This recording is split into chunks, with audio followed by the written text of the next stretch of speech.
Notre environnement, il a beaucoup changé, le paysage, il est dévasté. Et c'est difficile au début parce que vous tournez la tête et puis vous vous dites « Ah oui, c'est vrai, c'est plus comme avant ». Encore aujourd'hui, des fois, je prends la mauvaise route.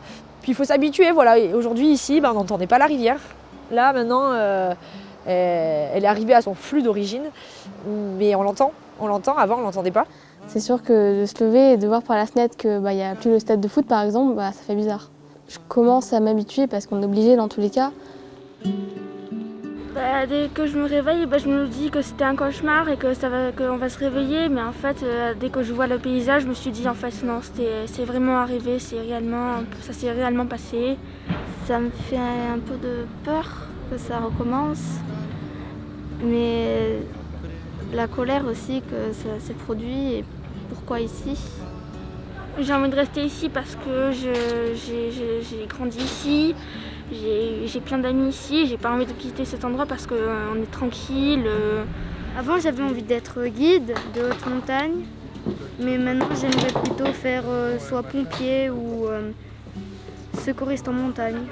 Plus tard, je sais pas encore ce que je voudrais faire, mais en tout cas une chose sûre, je vais rester ici.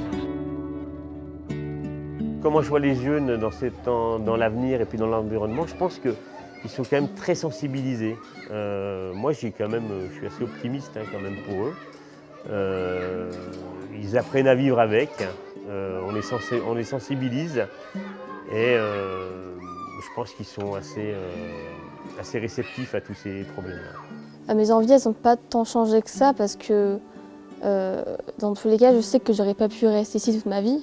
Oui, c'est sûr que je garderai un lien parce que c'est quand même là où j'ai vécu toute mon enfance et que forcément je reviendrai, je verrai comment ça change, etc.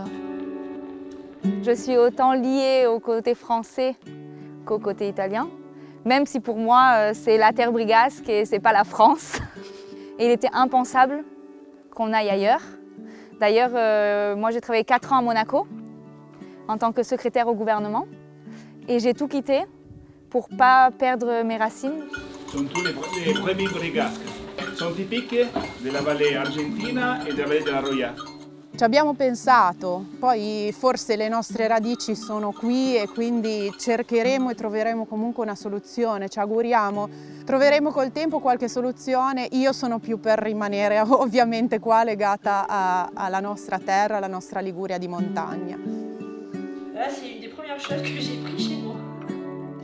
C'est écrit Carpe Diem dessus. J'ai envie de rester ici, ça c'est même pas la question se pose parce que de toute façon c'est ici que j'ai envie de vivre malgré la situation.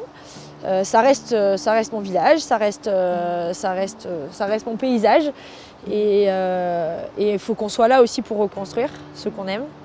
Donc oui, je compte pas partir. Ma no, questi eventi non hanno cambiato il mio approccio con la montagna assolutamente. La nostra volontà comunque di proseguire a vivere in montagna non è stata intaccata. Sono zone di montagna, zone impervie, zone che comunque sei tu che ti devi adattare un po' al posto e non il posto che si deve adattare a te. Quindi, come nel deserto ci sono le tempeste di sabbia, in montagna ci possono essere questi eventi, quindi bisogna avere l'intelligenza di riuscire ad adattarci al posto dove si decide di vivere. Je pense que c'est intéressant que la population travaille vraiment ensemble, que les gens voient bien qu'il n'y a pas des intérêts personnels à gagner là-dedans, que c'est un projet de renouvellement global qui va toucher toute la vallée pour recréer quelque chose de nouveau et que ce n'est pas des initiatives individuelles qui vont faire avancer les choses.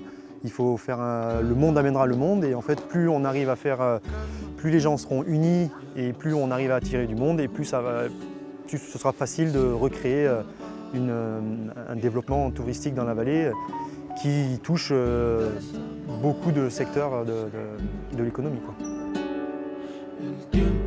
Sicuramente siamo molto più agevolati, questo discorso di vivere in montagna sicuramente a noi ha avvantaggiato in questo periodo, quindi si può fare molto in montagna, si può lavorare, si può veramente riscoprire tanti particolari che sono stati un po' dimenticati facendo una vita più frenetica in città o comunque in posti dove non godi di panorami, non godi dell'aria buona, non godi del buon mangiare, non godi dell'incontro con le persone in piazza a fare una chiacchiera, a prendere un caffè. Quindi vi invito veramente di cuore a riscoprire un po' la montagna.